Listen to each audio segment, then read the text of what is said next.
Hello दोस्तों, इस video में हम लोग देखने वाले हैं क्लास 11वीं का पेपर जो है आपका रसायन विज्ञान का वार्षिक पेपर का मॉडल पेपर है। जो आपका वार्षिक पेपर होने वाला है, वार्षिक पेपर में ये सारे आपके क्वेश्चन से देखने के लिए मिलेंगे। पीएन कोड पर आधारित ये प्रश्न आपका होगा। ओके, तो ध्यान से देखिएगा वीडियो को शुरू से लेकर अंत तक। और जिन लोग चैनल पर दोस्त पहली बार आए, चैनल को सब्सक्राइब करके बेल आइकन प्रेस करिए ताकि ऐसे जितने भी मैं वीडियो अपलोड करूँ आप तक सबसे पहले नोटिफिकेशन पहुँचे। तो चलिए यहाँ पर पहला क्वेश्चन हम लोग स्टार्ट करते हैं और देखते हैं। तो पहला यहाँ पर क्वेश्चन करा, निम्न में से किसका आकार सबसे बड़ा है। तो किसका आकार सबसे इसमें से बड़ा है? Magnesium, barium, beryllium, radon. तो किसका है? तो देखिएगा रेडान का जो होता है सबसे बड़ा होता है। उसके बाद कह रहा है मोलर ऊष्माधारिता के लिए सही सूत्र क्या है। तो मोलर जो ऊष्माधारिता होता है इसमें सही सूत्र क्या है?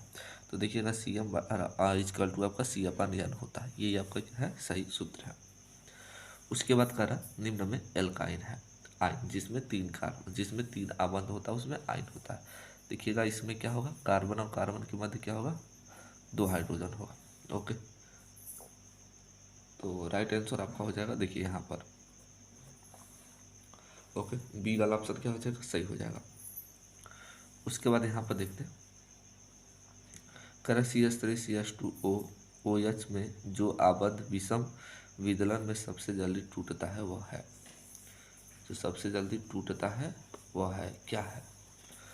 ओके, तो क्या है ध्यान से देखिएगा, कौन सा इसमें है जो जल्दी से टूट जाता है उसको बताना है। तो देखिएगा OH जो होता है वो जल्दी से आबंधों में क्या होता है, टूट जाता है। उसके पूछ रहा है इसमें उत्क्रमणी अभिक्रिया का उदाहरण है, इसमें से कौन सा उत्क्रमणी अभिक्रिया का उदाहरण है, ये बताना आपको।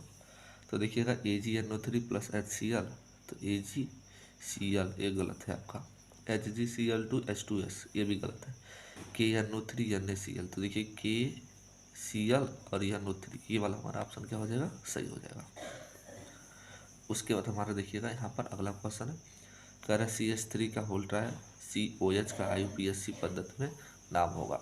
तो देखिएगा 3 और एक 4, उसके बाद OH है। ओके ना, तो इसका जब हम लोग IUPAC नामकरण करेंगे तो क्या होगा, ध्यान से देखिएगा।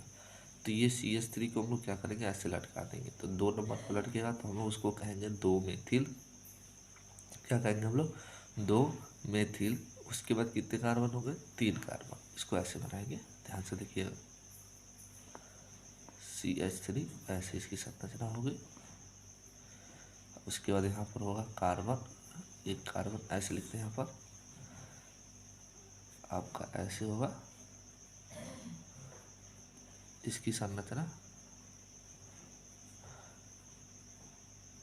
और उसके बाद होगा OH। ओके, तो देखिए 2 नंबर पे है, इसको हम लोग कहेंगे 2 मेथिल 2 प्रोपेनॉल। ओके, तो ऐसे ये 2 नंबर पे ही आएगा, तो इसकी संरचना ऐसे होगी। बी वाला ऑप्शन क्या होगा, करेक्ट होगा। करा वे क्या जो परिवेश में केवल ऊष्मा आदान प्रदान करते हैं उसे कहलाते हैं, क्या कहलाते हैं? तो सिर्फ ऊष्मा का आदान प्रदान करते हैं उसे हम लोग क्या कहते हैं? तो देखिएगा बंद निकाय कहते हैं। ठीक है, अगला क्वेश्चन देखते हैं। 8 नंबर क्वेश्चन है, यदि एक गैस निश्चित ताप तथा दाब पर फैलती है तो वह है क्या? ओके, तो ये क्या होती है, ध्यान से देखिएगा। आंतरिक ऊर्जा क्या करती है, बढ़ती है, इसकी आंतरिक ऊर्जा जो बढ़ती है बढ़ती है। अगला करा SpQD संकरण वाला यौगिक कौन सा है? तो कौन सा आपका है, देखिएगा इसमें पूछ रहा ना, आंतरिक ऊर्जा इसमें समान रहती है, सी वाला ऑप्शन सही होगा आपका। ओके, सी वाला ऑप्शन क्या होगा, सही होगा। SpQD संकरण वाला यौगिक है, तो कौन सा यौगिक है आपका, PF5 है। ओके, उसके बाद कह रहा है CH3 CH डबल आबंध C CH, आपका CH3 में केंद्र C परमाणु का संकरण है, C परमाणु का संकरण पूछ रहा है, मतलब इसमें कौन सा संकरण होगा, sp संकरण होगा कि sp² संकरण होगा, spq संकरण होगा या spq dq संकरण होगा। ओके, ये होगा। तो देखते हैं यहाँ पर जो आपका संकरण बनेगा आपका sp संकरण बनेगा। 11 नंबर क्वेश्चन देखते हैं, वो बनाते रहेंगे हम लोग, वीडियो सब बताते रहेंगे, पूरा बहुत ज़्यादा बड़ा हो जाएगा। उसके बाद 11 नंबर क्वेश्चन CH3 CH2 इतना में आपका IUPAC नामकरण होगा। तो देखिएगा कितने कार्बन है, 1 2 3 4 5 6, 6 टोटल कार्बन है। अब देखिएगा ये आपका ये कितने नंबर पे स्थित है, 1 2 3 4 5, ऐसे अगर निकालें 1 2 3 4 5 6, पीछे से गिनते हैं 1 2 3 4 5 6, तो 6 नंबर पे क्या है आपका क्लोरो है, तो 6 क्लोरो हो गया। ध्यान से देखिएगा 6 क्लोरो हो गया। उसके बाद 1 2 3 4, 4 नंबर पे आपका क्या है एथिल है, CH2CH, इसको पूरा पूरा पढ़ते हैं, एथिल हो जाएगा। इसके 1 2 3 4 5 6, 6 से क्या होता है हेक्सेनाल हो जाएगा। और कितने नंबर पे यह है, 1 नंबर पे, तो हेक्सेनाल 1 हो जाएगा। तो आपका राइट आंसर हो जाएगा 6 क्लोरो 4 एथिल हेक्सेनाल 1। ओके, उसके बाद आपका है 12 नंबर क्वेश्चन, निम्न में से कौन सा नाभिक स्नेही अभिकर्मक है। इसमें से नाभिक स्नेही जो अभिकर्मक होगा ROH होगा।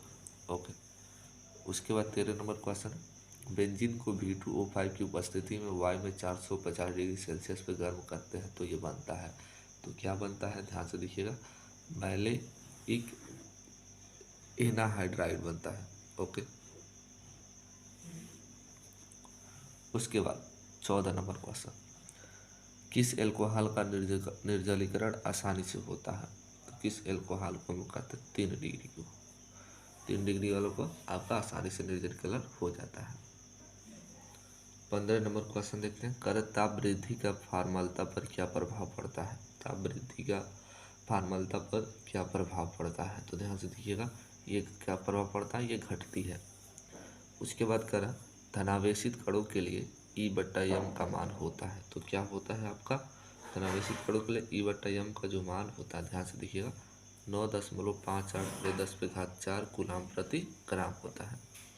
70 नंबर क्वेश्चन है, कैथोड किरणों के लिए कौन सा कथन असत्य है, तो ध्यान से देखिएगा सीधे रेखा में कैथोड की ओर चलती है, ये गलत है, ये मतलब सत्य हो जाएगा। असत्य इसमें पूछा ना, तो असत्य ही हो जाएगा। आगे क्वेश्चन देखते हैं हम। कह रहा है 1.12 लीटर नाइट्रोजन का मतलब साधारण ताप दाब पर लगभग द्रव्यमान क्या होगा, तो 0 कितना होगा, जब इसका सैल्यूशन करेंगे तो हमारा जो निकलेगा 1.4 ग्राम। ओके, उसके बाद कह रहा है एसिटाल्डिहाइड से मेथेन निर्माण में प्रयुक्त अभिकर्मक कौन सा होता है, तो देखिएगा आपका जो K2Cr2O7/H2SO4 NaOH आपका ये वाला जो है ऑप्शन सही हो जाएगा। ओके, उसके बाद कह रहा है H2S2O6 में यक्स की ऑक्सीकरण संख्या कितनी होगी, तो इसका जब करेंगे तो ऑक्सीकरण जो संख्या मिलेगी आपकी +6 मिलेगा। ओके, ये हो गए टोटल आपके 20 क्वेश्चन। अब देखते हैं वर्णात्मक प्रश्न कौन कौन से हैं। खंडमोह है, अब यहाँ से आपके क्वेश्चन को करना है। ओके, देखिए कह रहे केवल 7 प्रश्नों के आपके उत्तर देना है, तो कह रहे O2- का इलेक्ट्रॉनिक विन्यास लिखिए, तो इसका इलेक्ट्रॉनिक विन्यास लिखेंगे तो कुछ इस प्रकार से आपका इसका इलेक्ट्रॉनिक विन्यास होगा। 8 नंबर पे होता है, ध्यान से देखिए, अब माइनस का मतलब होता लग गया का मतलब इसको 2 और जोड़ देंगे, तो first sp2 2sp2 2p/6, total ये 10 बना लेगा। अगर देखिएगा 25 डिग्री सेल्सियस पर ताप इतना, तो H2SO4 का pH मान याद कीजिए, इसका pH मान याद करना है। कर सम आयन की उपस्थिति दुर्बल विलयन की सांद्रता को किस प्रकार प्रभावित करती है, ठीक है, इसका आंसर देख लीजिए। कर आंतरिक संक्रमण तत्व कौन से होते हैं, ये आप लोग याद कर लीजिए। क्या लाइसाने परीक्षण में सोडियम के स्थान पर LiK का प्रयोग किया जा सकता है, यदि नहीं तो क्यों, इसको बताना है आपको। उसके बाद आंतरिक संक्रमण तत्व कौन से होते हैं, उसके बाद कह रहे क्या लाइसाने परीक्षण में सोडियम, ये तो हो गया आपका। त्रिविमीय समायों को परिभाषित कीजिए, एल्कीन की विलेयता को समझाना है आपको, एल्काइन पर हाइड्रोजन अम्लों का, ये सब आपको डिफिनेशन क्या करना है, लिखना है और याद कर लेना है। तो यहाँ से आप लोग देखिए सारे परिभाषा को और याद कर लीजिए आप एकदम, और ये सारे क्वेश्चन आपके पेपर में मिलने वाले हैं। अब इसमें भी कह रहे केवल 7 प्रश्नों के आपके उत्तर देना है, तो 7 प्रश्न ही देंगे। देखिएगा मैं इस अलग से वीडियो का करूँगा, जितने भी इंपॉर्टेंट क्वेश्चन एक एक प्रश्न करके मैं इंपॉर्टेंट वीडियो अपलोड कर दूँगा क्लास 11th का। ओके, तो आप लोग देख लेंगे। ये टोटल आपके क्वेश्चन है। कर हाइड्रोजन स्पेक्ट्रम n=3 से n=1 वापस आने वाले इलेक्ट्रॉनों के ऊर्जा संबंधित व्यंजक क्या करना है, आपको लिखना है। बाकी यहाँ प्रश्न है, आप लोग देख सकते हैं। उसके बाद 3 नंबर प्रश्न करा, निम्न पर संक्षिप्त टिप्पणी लिखना है इस पर। उपसहसंयोजक आबंध, विद्युत दृढ़ता। अगर ये नहीं आ रहा तो अथवा में यहाँ पर दिया, इसको कह सकते हैं आप लोग। सहसंयोजक आबंध क्या होते हैं? HCl एवं CO2 के उदाहरण द्वारा सहसंयोजक बंध की प्रकृति समझाना है। करा वर्ग 1 व 2 के तत्वों का आयनन, विभव, आकार एवं विद्युत ऋणात्मकता के आधार पर विवेचना कीजिए। अगर ये नहीं आ रहा तो आपको बेरिलियम अपने वर्ग में अन्य तत्वों से अलग गुण प्रदर्शित करता है, कारण स्पष्ट एवं किन्हीं 3 अंतरों को संक्षिप्त टिप्पणी बताना, वर्णन करना है। उसके बाद अनिश्चितता का सिद्धांत केवल उप परमाणु कणों की गति के सार्थक तथा स्थूल वस्तुओं के लिए नगण्य है, समझाइए। या अगर नहीं हो रहा है तो इसको आप लोग कर सकते हैं। तो ये सारे आपके इंपॉर्टेंट क्वेश्चन हैं। मिलते हैं हम लोग पुनः नेक्स्ट वीडियो में।